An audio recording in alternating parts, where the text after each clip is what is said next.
우선 몽골의 1차 침입을 겪으면서 최이는 두 가지 사실을 깨달았습니다. 첫 번째는 몽골군과 정면 대결을 해서는 승산이 없다는 것이고, 두 번째는 몽골군은 고려에 장기 주둔할 만한 대규모 병력이 없다는 것이었죠. 그런데 왜 몽골군은 고려에 장기 주둔할 병력이 없는 것일까요? 고려와 몽골과의 전쟁은 1230년부터 시작해서 50년대 말까지 진행이 되는데, 사실은 이때 몽골의 주 전선은 어디냐 하면 이 남송을 정벌하는 것입니다. 결과적으로 남송은 1279년에 정벌이 되거든요. 그러니까 고려와 몽골과의 고려가 항복하는 것은 1259년이니까 고려가 항복한 이후에도 20년간 더 송나라와의 남송과의 전쟁이 계속되지 않습니까? 몽골 군사가 주 관심은 이 남송, 거대한 중국의 대륙을 정벌한 남송 정벌에 있는 것이죠. 그럼 어떻게 해야 되느냐? 마치 장마철을 피하듯이 그 단기간 동안의 피해를 최소화하자. 그리고 철저하게 청야와 방어 전술로 일관하자. 이것이 이제 최의 결론이었던 것 같고, 그것은 자신한테도 좋죠. 왜냐하면 정규군을 편성해서 몽고하고 정면 대결을 벌이면 이겨도 정권에게 부담이 되고 져도 정권에게 부담이 되죠.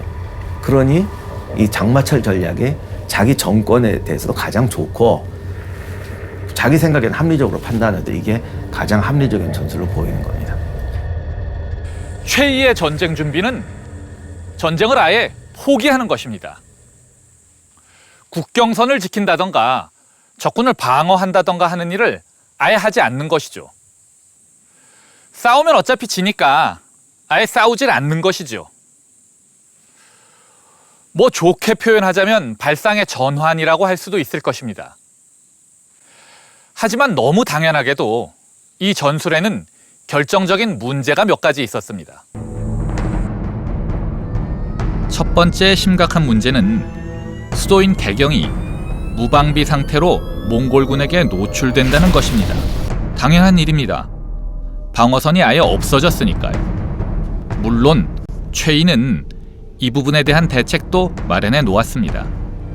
수도가 통째로 도망을 가는 것이죠. 그것도 섬으로 말입니다. 이것이 바로 강화도 천도입니다. 하지만 수백 년간 내려온 수도를 버리는 일이었습니다.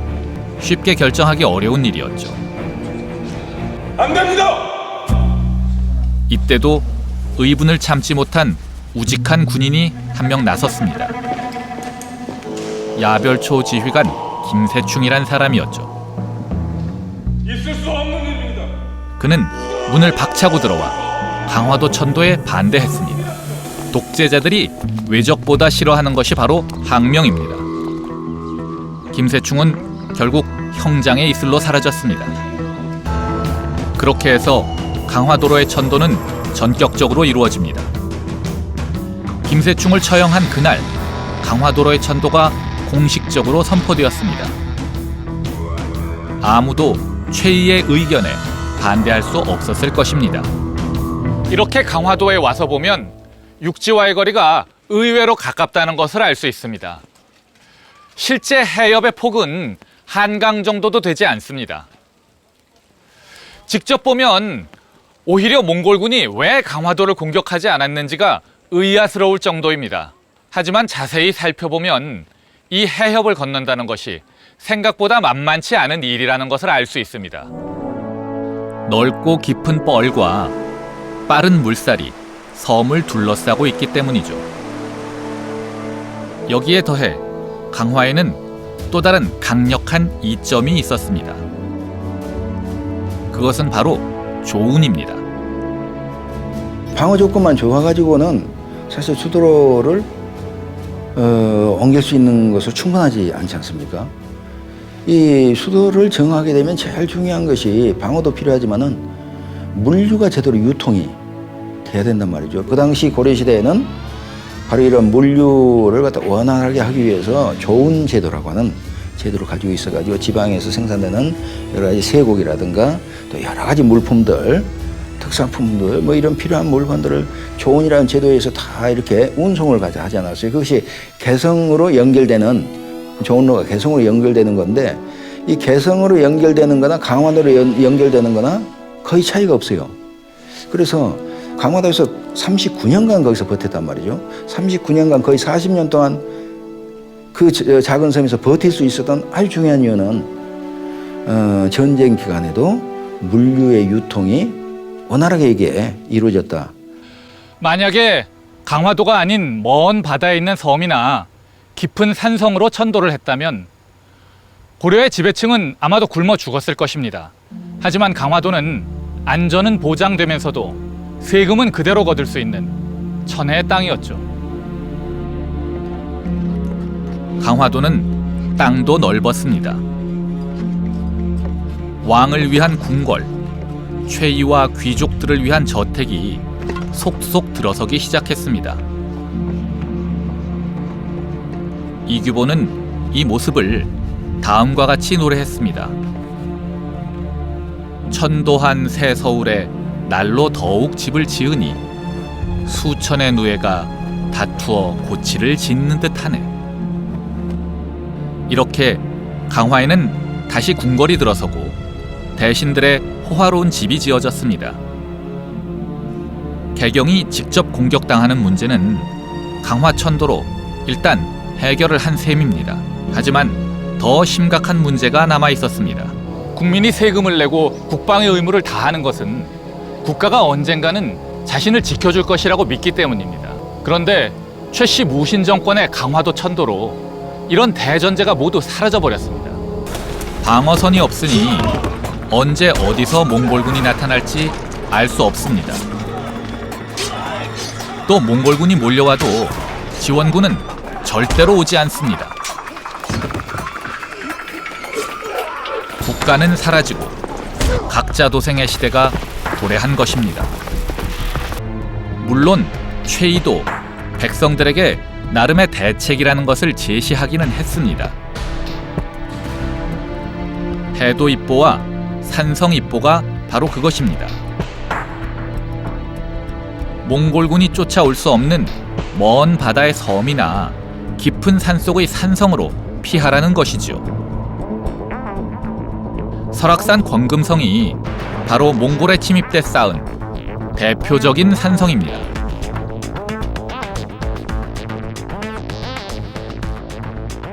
사실 몽골군을 피해서 들어와야 하는 산성은 남한산성처럼 평야에 가까이 있는 산성이 아니었습니다. 그런 곳은 들어가기도 쉽고 식량을 조달하기도 용이하지만 몽골군이 쫓아 들어오는 것 역시 용이하기 때문입니다. 따라서 이렇게 깊은 산속까지 들어와야만 몽골군의 약탈을 피할 수 있었습니다. 하지만 과연 이렇게 좁고 거친 곳까지 몇 명이나 피난을 올 수 있었을까요? 그리고 피난을 온다 한들 과연 얼마나 버틸 수 있었을까요?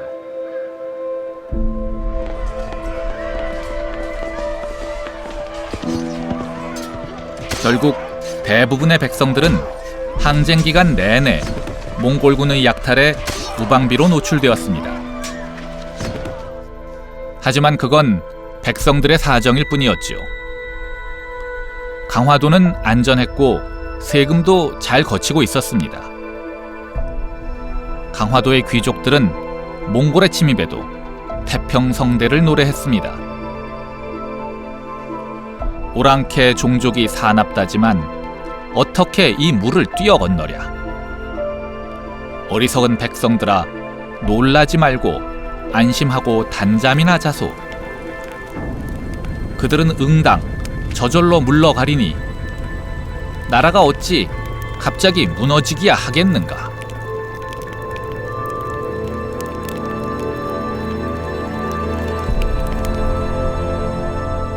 하지만 이 지경에 이르러서도 나라가 무너지지 않은 것은 오직 스스로의 힘으로 자신의 고향을 지키기 위해 일어선 이름 없는 민초들 덕분이었습니다. 세계 역사상 유례 없는 몽골에 대한 30년 항전을 이끈 것도 바로 이들이었습니다.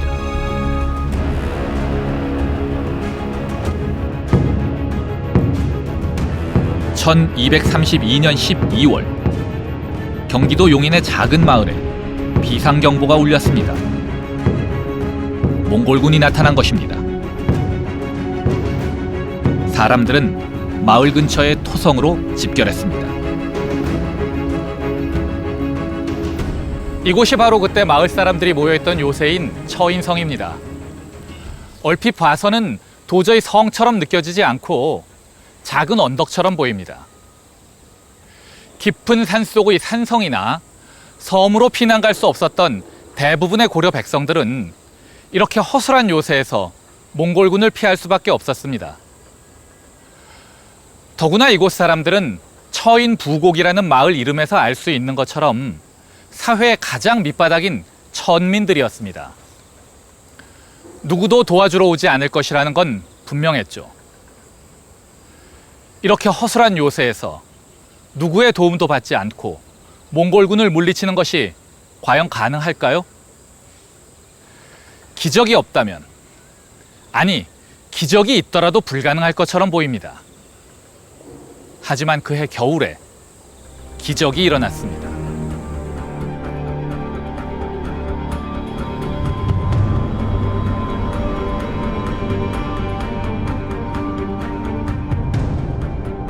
살리타이의 본진과 처인성의 고려 입보민들이 전투를 벌이게 되는데, 여기에서 몽골군 최고 지휘관이었던 살리타이가 사살, 그러니까 화살에 맞아서 죽는 일이 벌어집니다.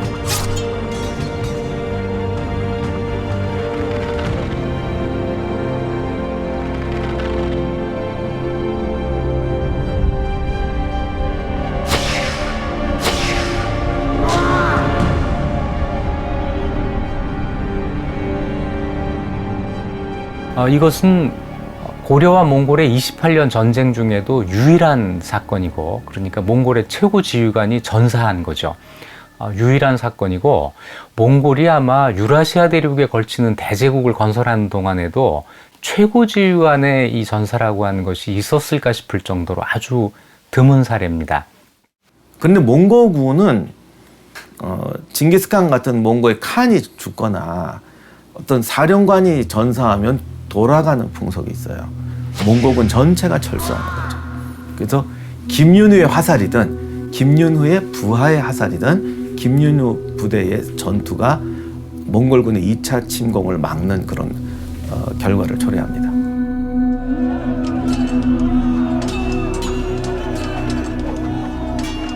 강화로 도망간 정부를 대신해서 고려를 지켜낸 것은 처인부곡의 천민들이었던 셈입니다.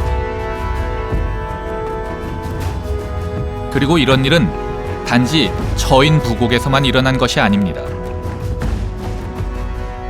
처인성 전투 1년 전인 1231년에는 충주성에서 더 극적인 일이 있었습니다. 1231년 12월 몽골군이 충주성으로 남하하자 충주에서는 노비들로 구성된 노군별초와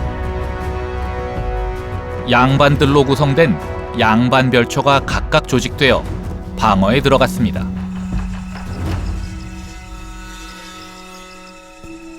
하지만 막상 몽골군이 가까이 오자 문제가 발생합니다. 몽골군의 잔혹함에 대한 소문에 공포를 느낀 양반별초들이 모두 도망을 가버린 것입니다. 여기서도 사회의 가장 밑바닥에 있는 노비들에게 성의 운명이 맡겨진 것입니다.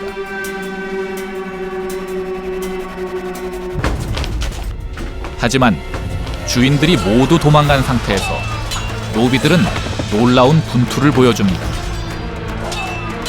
몽골군의 거센 공격을 물리치고 성을 끝내 지켜낸 것이죠.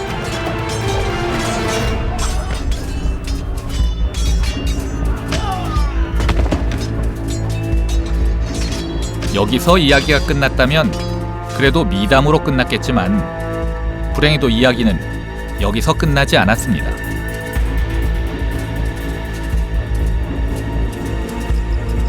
도망갔던 양반별초들이 돌아온 후 문제가 발생한 것입니다. 돌아온 충주부사 우종주는 몽골군에게 약탈당한 은그릇 등을 관청의 노비들이 훔쳤다면서 성을 지켜낸 노비들을 오히려 죽이려고 했습니다.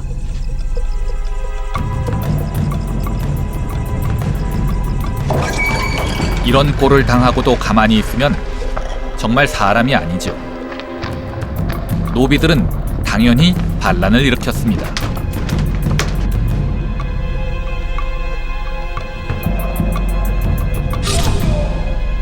반란은 무려 9달을 끌다가 이듬해 9월 반란군 지도자 우본이 살해됨으로써 진압됩니다. 여기서 한 가지 의문이 듭니다. 대몽항쟁의 실제 모습이 이 지경이었다면 도대체 최이는 왜 몽골에게 항복하지 않고 끝까지 맞선 것일까요?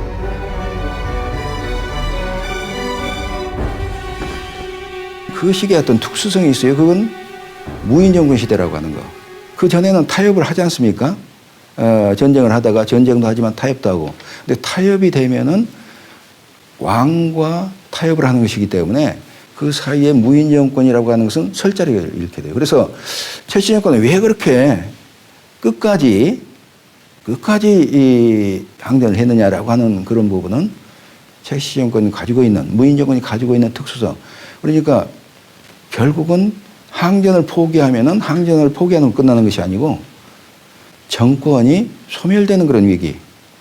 그래서 이 고려라는 나라는 무인정권이 무너질 때까지 결코 항복을 하지 않지 않았어요? 정권의 정당성이 없었기 때문에 항복도 마음대로 할 수 없었던 것입니다. 때문에 최이와 그의 후계자인 최항은 몽골군이 쳐들어오면 항복 문서를 보내서 친조를 약속하고 몽골군이 물러나면 모르쇠로 일관하는 임시 변통으로 20년 이상을 버텼습니다. 하지만 이런 방식의 대응에도 한계가 다가오고 있었습니다. 지지부진한 고려와의 전쟁에서 끝장을 보기로 결심한 몽골군이 서해안을 봉쇄하는 방식으로 전략을 완전히 바꿨기 때문입니다. 특히 6차 침략 이후에 몽골 군대의 그 고려 정부 공략 방식이 보다 직접적으로 변했잖아요. 그래서 경기도 연해 지역을 직접적으로 압박해서 강화도 정부를 직접적으로 위협하게 되었습니다. 여기에서 고려 정부가 보다 직접적인 위협에 놓인 상황이 되었고 그만큼 백성들에 대한 수치 체제도 위협을 받게 되었습니다. 그래서 항전이 지속 가능하지가 않게 된 거죠. 서해안이 봉쇄당하자 본토에서 세금이 제대로 거치지 않게 되었습니다. 결국 태평성대를 구가하던 강화도의 귀족들도 밥을 굶기 시작했죠. 왕도 식사를 줄여야 했고 최씨 무신 정권의 사병들도 배를 골아야 했습니다. 결국 종말이 다가왔습니다. 최씨 무신 정권의 네 번째 권력자인 최의가 부하들에게 살해당한 것입니다. 4대 60년에 걸친 최씨 무신 정권은 그렇게 막을 내립니다. 곧이어 몽골 제국과의 길고 이상한 전쟁도 끝이 납니다. 결과적으로는 항복을 하면서 결국 그 위계 질서를 받아들이게 되는데요. 그 30년 동안 백성이 당한 고통은 백성이 30년 동안 전화를 온몸으로 받아내면서 그 겪어야 했던 그 희생은 어떻게 정당화할 수 있는가 하는 문제가 있거든요. 백성의 안녕은 지킬 수 없는 그런 국가의 장기 항전이 과연 어떤 의미가 있는가, 그 항전의 존재 이유가 무엇인가에 대해서 근본적인 질문들을 던지지 않을 수가 없습니다.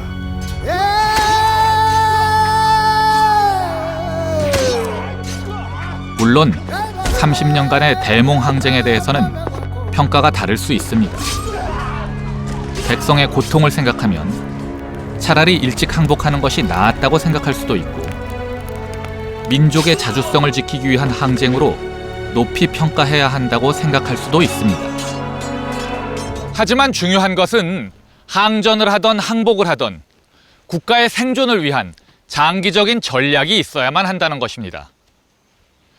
그리고 그런 장기적인 안목을 가지기 위해서는 무엇보다 정권의 정당성이 부여되어 있어야만 합니다. 최씨 무신 정권의 경우처럼 오직 힘에 의존해서만 권력을 유지하는 비정상적인 정권은 위기 상황이 오면 오히려 더 옹색하게 행동하기 쉽기 때문입니다. 어쩌면 이것이야말로 30년 대몽 항쟁이 남긴 가장 큰 교훈일 것입니다.